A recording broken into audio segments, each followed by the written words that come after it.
వాస్తవాలు, అందులోని మోసాలు మీ ముందుంచే కార్యక్రమం ఈరోజు నా ఈ బడ్జెట్ మీద మాట్లాడే ఈ ప్రసంగం ద్వారా రాష్ట్ర ప్రజలందరి దృష్టికి కూడా తీసుకొని పోయే కార్యక్రమము చేస్తాం.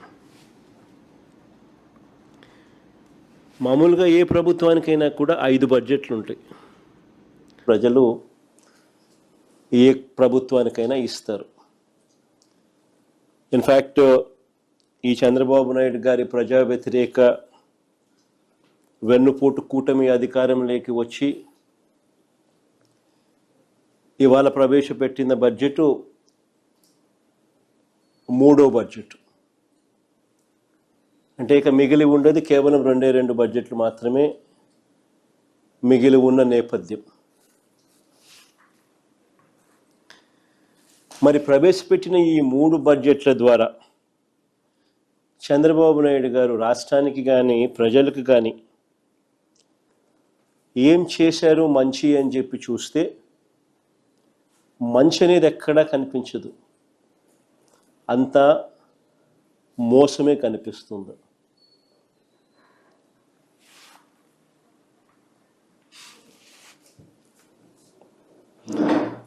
ప్రజలను వరుసగా వెన్నుపోటు పొడుస్తూ వారిని వంచిస్తూ చంద్రబాబు నాయుడు గారు ప్రవేశపెట్టిన బడ్జెట్ ఈ 3వ బడ్జెట్. వరుసగా 3వ బడ్జెట్లోనూ చంద్రబాబు నాయుడు గారు తాను ఇస్తానన్న సూపర్ 6, సూపర్ 7 ఈ మేనిఫెస్టోల హామీలు పూర్తిగా గాలికి ఎగిరిపోయాయి. ఇతర హామీలు, ఇతర వాగ్దానాలను పూర్తిగా విస్మరించిన పరిస్థితులు. అన్ని వర్గాల ప్రజలను మరోసారి మోసం చేస్తూ పెట్టిన బడ్జెట్ ఇది.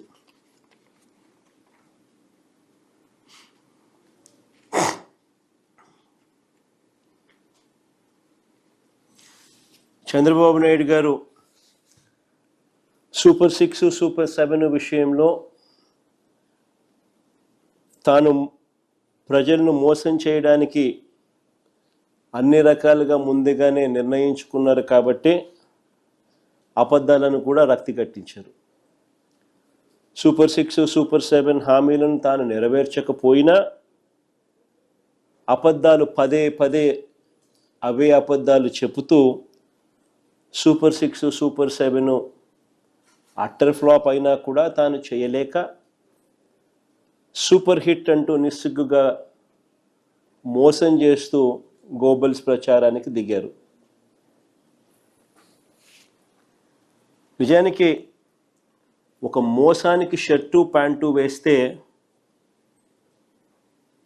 అది చంద్రబాబు అవుతాడు. ఒక మోసానికి షర్టు ప్యాంటు వేస్తే అది చంద్రబాబు అవుతుంది.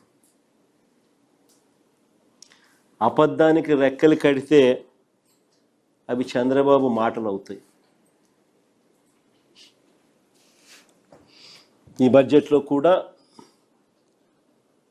అవే పచ్చి అబద్ధాలు, తప్పుడు లెక్కలు, లేని గొప్పలు, చంద్రబాబు భజన ఈ బడ్జెట్లో ఇవే కనిపిస్తాయి.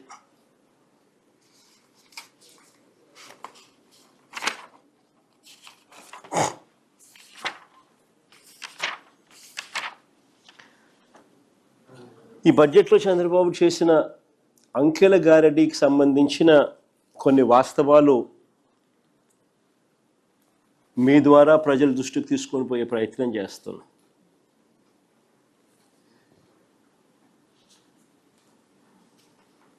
రాష్ట్ర ప్రగతి గురించి, ఆర్థిక వ్యవస్థ గురించి చంద్రబాబు మాటలేమో కోటలు దాటుతూ ఉంటాయి, కానీ వాస్తవ లెక్కలు చూస్తే మాత్రం అవి గడప కూడా దాటని పరిస్థితులే కనిపిస్తాయి. చంద్రబాబు హయాంలో అంతా కూడా పబ్లిసిటీ పీక్, పర్ఫార్మెన్స్ మాత్రం వీక్. ఇది స్టాండర్డ్ చంద్రబాబు గారి పాలనలో మనకు కనిపిస్తూ ఉన్న సత్యం. 2024-25 రాష్ట్ర ఆర్థిక వృద్ధి అంటే జిఎస్డిపి వృద్ధి రేటు 11.75% చంద్రబాబు నాయుడు గారు చెప్పుకొస్తారు. దేశ జీడిపి వృద్ధి రేటు 9.8% మాత్రమేనని చంద్రబాబు నాయుడు గారు తన ఆఫీస్లో కూర్చొని అంకెలు రాసేస్తారు. ఇది 2024-25కి సంబంధించి చంద్రబాబు నాయుడు గారు ఇస్తా ఉన్న సమాచారం. సిమిలర్లీ అంతేకాదు 2025-26 సంబంధించి రాష్ట్రంలో జిఎస్డిపి గ్రోత్ రేటు 10.75% గ్రోత్గా గొప్పలు చెప్పుకుంటారు. ఈ 25-26లో దేశ జీడిపి గ్రోత్ రేటు 8%, కానీ రాష్ట్రంలో 10.75% నమోదైంది అని చెప్పి చంద్రబాబు నాయుడు గారు తన డబ్బాను తానే మోయించడం మొదలు పెడతాడు. ఫ్యాబ్రికేటెడ్ నెంబర్స్తో తన డప్పు తానే కొట్టుకోవడం మనకంతా కూడా కనిపిస్తూ ఉంది. నేను ఒకటే అడుగుతా ఉన్నా, జీడిపిలో అంటే రాష్ట్ర వృద్ధి రేటు అని అంటే రాష్ట్రం పురోగతిలో ఉందని దాని అర్థం. Primary sector, secondary sector, tertiary sector అన్నీ కూడా పురోగతి సాధిస్తున్నాయి అని దాని అర్థం. అంటే వ్యవసాయము, మ్యానుఫ్యాక్చరింగు, సర్వీసెస్ సెక్టరు అన్ని సెక్టర్సు వేగంగా పరిగెత్తా ఉన్నాయని దాని అర్థం. మరి చంద్రబాబు చెప్పిన ఈ లెక్కలే నిజమైతే జిఎస్డిపిలో ఈ మేరకు గ్రోత్ రేటు నిజంగానే కనిపిస్తూ ఉంటే